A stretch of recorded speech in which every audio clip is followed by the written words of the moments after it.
Morning, everyone. Just getting organized here. How about those 4,000 simultaneously exploding pagers in Lebanon?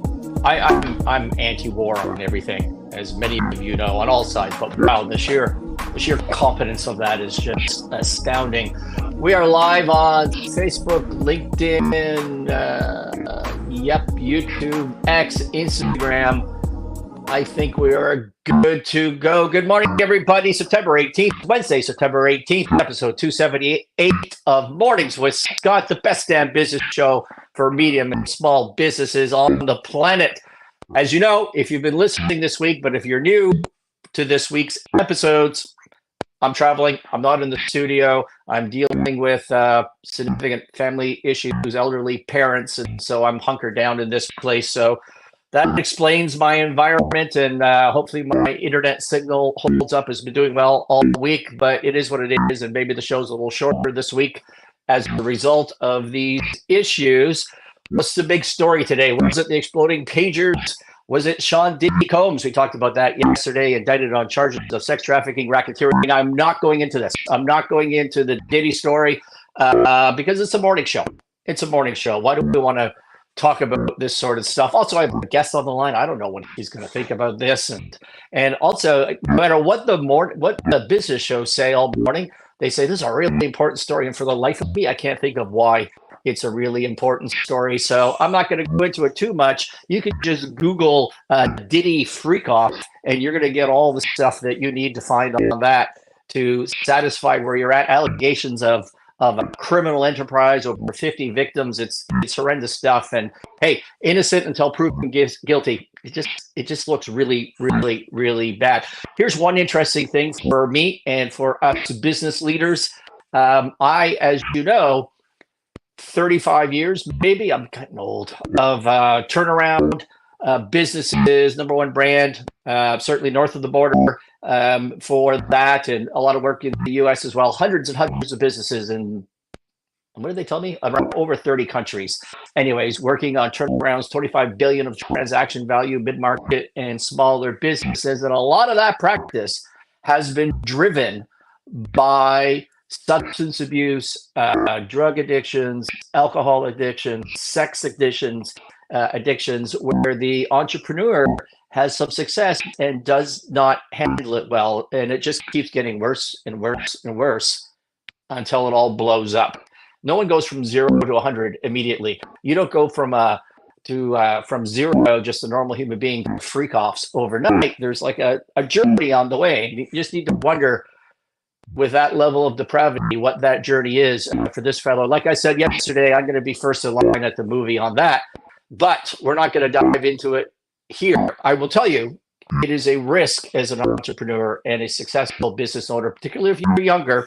And look I've dealt with this in my life. I had some very early success in my late 20s, early 30s, and I didn't deal with it well. I didn't have the drug issues at all, thank God, but I had other issues for sure, and that comes with it. And I think I'm not an expert on this, but I do think the hack to this, I can get rid of this banner, by the way. The hack to this is to focus on the grind, to focus on, you're happy in life when you're struggling, when you're striving. It's not the bag at the end that makes you happy. It's not the reward. It's not the freedom and the cash. That's the forbidden fruit that leads you down a bad path. If you could focus on the mission and the struggle to get there, I think that is the answer to all of this. Wall Street Journal reports that U.S. steelmakers warn of lower profits at manufacturers, slow factories. U.S. steelmakers projected low quarterly profits as automotive companies and equipment manufacturers down production. Charlotte, North Carolina, Nucor said Tuesday lower demand for steels, weakening manufacturing sector, and falling sales of its steel construction materials would result in an 80% decline in profit. Indiana-based Steel Dynamics late Monday said its forecast will lower quarterly profit as well, describing earnings from a steel-based business. I like this. I've never actually heard this in an earnings report. It said its earnings would be, quote, meaningfully lower, end quote. Well, that's good advice. Everybody in the steel business is struggling. with a very weak economy this year, which has been a theme of this live stream since I started this in July. Now, I know what you're saying. You're saying to yourself, Scott, I'm worried about your options trade. I'm worried about your options trade because you have exposure to the steel industry. And if you don't know what I'm talking about, audience, you got to go back 10 trading days. I'm not going to explain it again here, but we've been experimenting here with the intersection of political thinking and the economy and business. And we used an example. One morning, I was just logging on to do my live stream. And I thought, I'm going to hit a button on this options trade. And I'll walk you all through the math of that and the thinking and why we're doing that. And it's true, it does have exposure to the steel industry, which is sinking, but that's not why we did this trade. We did this trade because of the politics of it.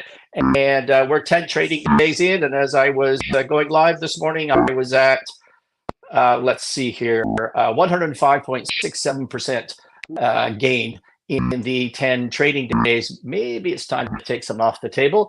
We will see about that. Remember, I do not give you financial advice. I give you financial advice for your business. But if you're trading securities, you want to invest for your family, for you, and don't listen to me. I'm not registered. I'm not trained. I can just tell you what I'm doing. You decide what you want to do with that. The Fed today, are they going to drop the rates? Is that what's going to happen? Markets are calling for a 50 basis point. That's about 0.5%. Well, it's not about, it's exactly 0.5%. Feds are looking, that's what the markets are calling for. More likely, I think, with our political filter on this, that they're going to drop it 25 basis points. That's 0.25%. No way they want to be aggressive, I don't think, and be accused of interfering during an election season and panicking. So probably a safe 25 basis points will be the way to go. And then what's going to happen, here's my prediction for you. Again, I'm not giving you financial advice. I'm just giving you a prediction based on this, that, excuse me, markets are going to be disappointed with that. There will be a short-term drop. And if you happen to have some cash, maybe that's an opportunity for you. Don't listen to me. I'm just keeping an eye on that. Well, if they have rates dropping, this is just like the Canadian inflation news we covered yesterday. This is bad news / great news thing. Bad news because it's evidence the economy is weak in the U.S. and therefore demand is down. I've explained this before, and since demand is down, inflation is dropping, which is a good thing, but it's because the economy's sort of cratered. But the great news is there'll be lower interest rates, and lower interest rates make our life easier, make your life easier, and it spurs the economy. But like I've said since the beginning of this live stream, we are in both U.S. and Canada an undeclared recession. They're never going to tell you it's a recession during political season, but you just need to look around. It's painfully obvious what's going on. Speaking of which, did I mention I'm selling a course? There's a link in the bio. I'm not going to give you the pitch right now because I have a guest waiting. But I will tell you that module 2 of that course, which will be released October 15th, is about cash flow.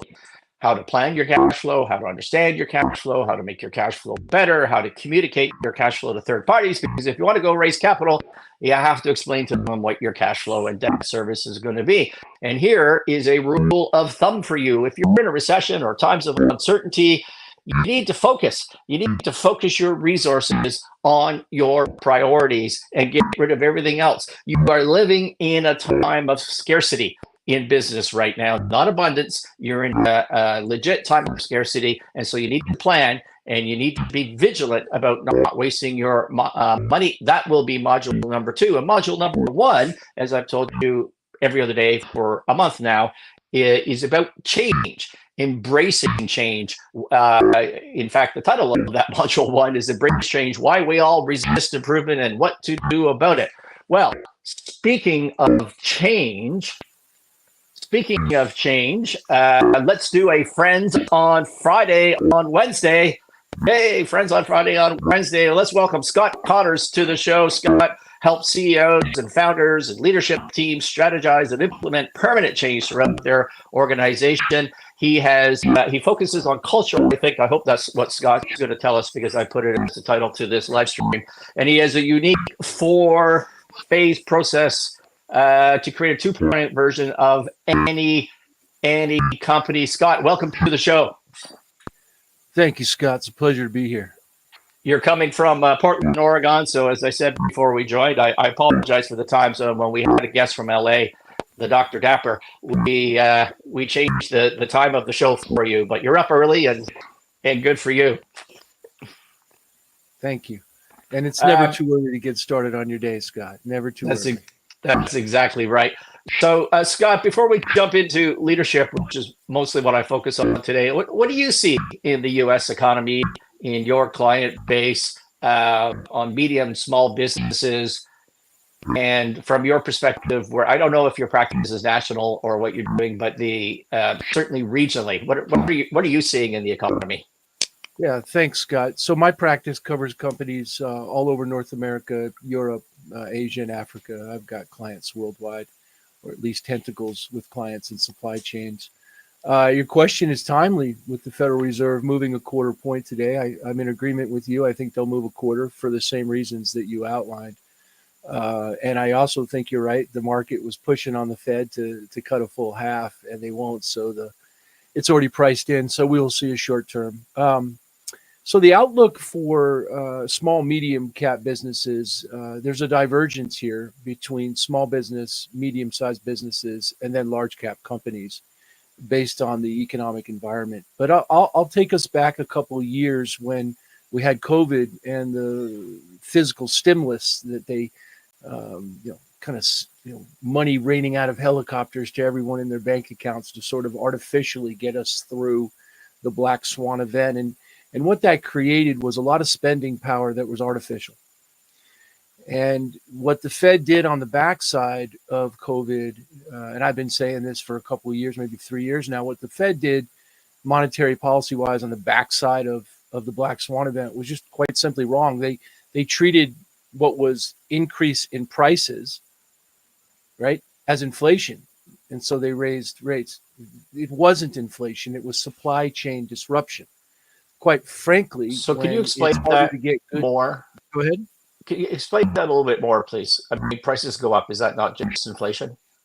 Sure. Well said. So in textbook fashion, it certainly is, Scott, right? It costs you more for a gallon of milk today than it did yesterday. Classic inflation, right? But inflation is defined by an imbalance between supply and demand. 100%. And inflation is driven because you have higher demand. Demand wasn't higher. We just couldn't get the supply chains to where they were during the black swan event. So you have a non or neoclassical definition that's handled in monetary policy with classical playbook. Okay. It's a different playbook. So what ended up happening, as you see, is if you look at the inflation curve, it's up straight down. Why? Because the supply chain normalized. Right, and so when you started raising interest rates, you were choking off the economy artificially because you were trying to choke demand. Well, demand hasn't necessarily changed in the classic inflationary sense. So my clients have been positioned for this for the past 18, 20 months to take advantage of this. And you had mentioned that, this is the time to think in terms of scarcity versus abundance. And I think there we're taking a different approach. We're playing offense. Well, wait a minute. This is go ahead. Yes, I said those words, but what I'm meaning is if you're running a business and your inputs are getting inflated, higher prices, whether that be for supply chain or whatever, then you need to manage your cash very, very carefully in any time of crisis. And how you do that is you don't assume that there's going to be available capital everywhere, as you focus on your priorities and cut everything out. And then from there, go on the offense, leapfrog your competition who's not as prepared as you. And so that's the idea of how to manage through these difficult economic times. That's my point on that, just to clarify. Yeah, fair enough. I appreciate the clarity. I think this is also the time for businesses to be talking to their suppliers and their vendors and negotiating prices and contracts. This is a good time to push on your margins from the cost side of things and your cost of goods sold. One of the things that we're doing, that my companies are doing, is having those conversations, very frank conversations. The economy is slowing. We need your help to participate in that slowdown so that we can not maintain our margins. We'll suffer just right along with you, but we need to suffer together.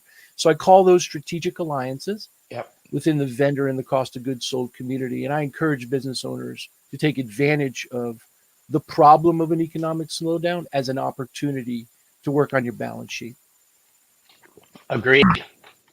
Agreed. Let's move on to leadership and change. And I'm not sure which way we want to go with that first, but you do have something in your notes and on your personal website. The link for Scott's personal website is in the notes, by the way, so you can go check him out there. But you say that leadership has changed. What has changed specifically? Yeah, leadership fundamentally changed in the last 4 to 5 years, and in a dramatic way. We used to lead with line of sight. We used to lead in a command and control. We used to lead in a, here's where we're going, let's go together. Now we need to lead with empathy. Now we need to lead with strategy and clarity. Now we need to lead by asking our people where we should go and asking the people who are actually working in the business what's best for the business. Because where we used to have long economic horizons, we now have short sprints of economic horizon lines. And our companies are getting more and more fractured with competition. Markets are becoming more and more chopped up. Brand loyalty has, for the most part, diminished, right? You know, my great-grandfather drove a Ford, so my grandfather drove a Ford. Right. So my dad drove a Ford, so I drive a Toyota. And that's that sort of breakdown in that brand loyalty. And so what we have to do now is we have to realize that consumers, on the consumer side of the equation for businesses, consumers want to relate to a brand that they trust. They want to buy products from a brand that they like and trust. That's different. And so it requires a different type of leadership, a different type of recruiting, a different type of hiring, a different type of onboarding and training. And retention becomes a problem because you've got a mobile workforce that will jump from a company culture that they're not necessarily aligned with to one that they are. So leadership has changed from command and control and authority more to empathy and leading in a team world, a team of teams world, to quote the book. How does that impact the day-to-day of a leader? Well, the leader needs to learn a very important lesson. Ego is not your amigo. What that means is you've got to stop working in your business and start working on your business. Use technology, leverage your people, empower your people, give your people the responsibility to run the business so you can work on the business. It's a fundamental change for small cap and mid cap companies. I think this is a good lead in, if you forgive the pun, to change management and how you go about creating change in business organizations. Could you talk about that, please? I'd love to. Thank you for asking. It's my life's passion and my life's work for the most part. So the first thing that needs to be understood by an enterprise is two things. Number one, and this is really fundamental to change, is that incremental change, little tiny changes are permanent. Sudden change is temporary. And so what we're after in change is little teeny tiny improvements. And over time, when you look back, you see how far you've come. The second thing that business owners and business leaders need to understand is that they have to want to change. If they don't see the need, the desire, and the improvements that'll come from change, then the buy-in will never go beyond their desk. Say that again, please, And it's Scott. also important. Go ahead. Say that again. That last part. Sure. If they don't buy into the fact that they want to and need to change, They being the leader enterprise or the employees or both? The leader. Gotcha. It starts with the leader. Okay. You've got to get buy-in from the leader. So what I like to say is the leader has to be ready, willing, and able to change, to want to change. For example, a leader can say, we haven't reached our full potential as an enterprise. A leader could say, we're not reaching our customers in a meaningful way. We're not building relationships with our supply chain. We're not living into our brand vision or our brand mission. We have to change. If that buy-in starts at the top, then the rest of the culture can permeate. Now, in very large organizations, that can be departmental. Yes. Because large organizations are nothing more than a bunch of little businesses by department or division that interact with each other. But if you run into a founder, let's say, not a new CEO, a new CEO can walk in and has a different mental filter than the last gal or guy that was there forever, and can say, "Oh yeah, we need to improve our supply chain. We need to look at our margins. We need to look at realigning from here to there. We need to implement continuous improvement and all of these things." But a CEO that or a leader, even in a smaller bit, well, particularly in a smaller business, that's been there for a while, they are resistant to change. How do you snap them out of that? That's exactly what module one of my course is about, by the way. Yeah, no, it's a great question. It's the question that I get asked quite often from founders, that are resistant to change. The question is why? Why are you resistant to change? Right? There's two reasons normally. One is risk, and they're risk adverse because they've been in it so long, and this is just the way we do things mentality. And the second reason, and the one that really is the essence of why they're resistant to change, is they don't know how to change. They don't know how to implement change. They've built this themselves. How do we rebuild it or re-engineer it, or more importantly, reimagine the business? And so they don't know how. And when a leader or a founder doesn't have the answers, they tend to shy away from the direction. So I think I always preach that there is a continuum of troubled businesses or underperforming businesses, right? You have somebody, the cameras reverse my hands, but you have somebody at one end that isn't making the EBITDA they should be making, right? But they're not in trouble. And you have at the other end a company that's going to go bankruptcy. They're running out of money for payroll, or they are in bankruptcy but still operating in Chapter 11 or what have you. And the causes and solutions for change in those on the spectrum are different, right? You need a much harder hand, firm hand at the troubled side, and you need a softer hand, a more cultural positive hand on the just simply underperforming side. But what is consistent is you need to change. And I think the reason that is the first module in my course is because when I represent or buy the troubled businesses, what we talk about is first is change. And to me, I rarely see an entrepreneur in that troubled situation that wakes up and has a meeting with me and says, "Oh, we need to change." More often, they don't even see the need to change. They don't acknowledge that they have to change. And I think the reason for that is confirmation bias. I think that we all operate and go through life with mental filters. That's a feature, not a bug, of the human condition. And one of those mental filters is obviously I've already tried to do everything that can be done. And I've tried everything that can be done. I'm at least of average intelligence. I work hard enough, and therefore it's not me. I don't need to change what I'm doing. Therefore, I'm probably a victim. If I acknowledge that things are going wrong, I'm a victim of inflation. I'm a victim of supply chain. I'm a victim of reduced access to capital, right? And so, geez, I really hope that turns around soon, right? Or what problem?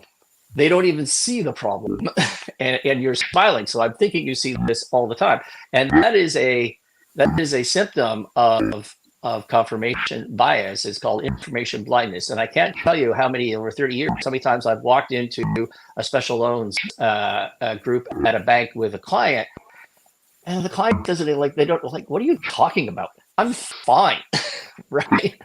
Yeah, and if you're pressed on the facts, then you end up back to the victim part of this. And so what I talk about, and that to me is the root of everything. It's not, yes, they have to know what to do. They have to take a risk on that. But I think the driver above that is this confirmation bias issue. And there's a hack to that. I just want to get your comments on the hack. The hack that I talk about and implement with all of these companies that turn around is what I've called a meta system of change, which is, your results are the sum of your systems, of your habits, of your routines. And if you have a system to change those systems on a regular basis, no matter how well you're doing, to continuously improve using metrics like key performance indicators that are objective metrics. It's just your routine to improve all the time, those small incremental improvements that you talked about earlier. That is the answer to this, in my view. Turn it over to you. Yeah, I think you're onto something for sure, Scott. I'll comment on a few things that have been successful in my work in the turnaround situations. First things first, when you sign your loan documents, understand the covenants of the loans that you're taking on.